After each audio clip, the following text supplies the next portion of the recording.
Pemirsa, sejumlah sarana prasarana di Sekolah Dasar Negeri Belitung Selatan 7 Banjarmasin, Jalan Batu Benawa 2 Teluk Dalam Banjarmasin Tengah diduga dicuntan maling.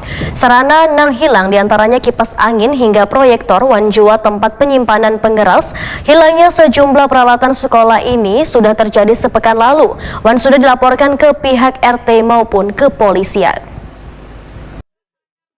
Sejumlah sarana prasarana di Sekolah Dasar Negeri Belitung Selatan 7 Banjarmasin, Jalan Batu Benawa 2, Teluk Dalam Banjarmasin Tengah, diduga dicuntan maling. Sarana yang hilang diantaranya kipas angin hingga proyektor wan tempat penyimpanan pengeras suara. Guru Sekolah Dasar Negeri Belitung Selatan 7 Banjarmasin, Iga Julia, Wahetakoni Prima TV jelang tengah hari Kamis 9 Februari 2023 memadahkan hilangnya sejumlah peralatan sekolah ini sudah terjadi sepekan lalu dan sudah dilaporkan ke pihak RT maupun kepolisian. Iga Julia berharap adanya tindak lanjut dari laporan kehilangan ini dan menangkap oknum nangkada bertanggung jawab tersebut. Hilangnya prasarana sekolah ini menurut Iga Julia baru diketahui wayah dirinya sampai di sekolah sekitar pukul 7 WITA.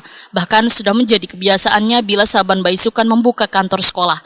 Namun wayah akan masuk kantor terlihat sejumlah peralatan justru lenyap. Setelah diperiksa seluruh ruangan karena adanya tanda-tanda kerusakan baik jendela, pintu maupun atap plafon. Pihak sekolah pun dibuat bingung lantaran sejumlah sarana prasarana banyak hilang. Namun kondisi ruang sekolah justru aman atau kededanang dirusak.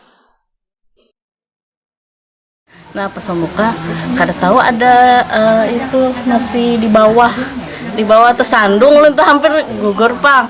Tapi ulun kada sadar juga ada yang hilang di atas tuh. Jadi di bawah tuh kan diandakan di bawah, kada sadar ada yang hilang di atas. Tidur anak lagi ke atas. Ya proyektor.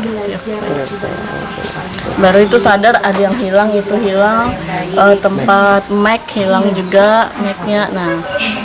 Tapi kalau jendela pun aman ya, Bu? Aman, kededa yang misalnya kerusakan tuh kededa, pintu kerusakan kededa.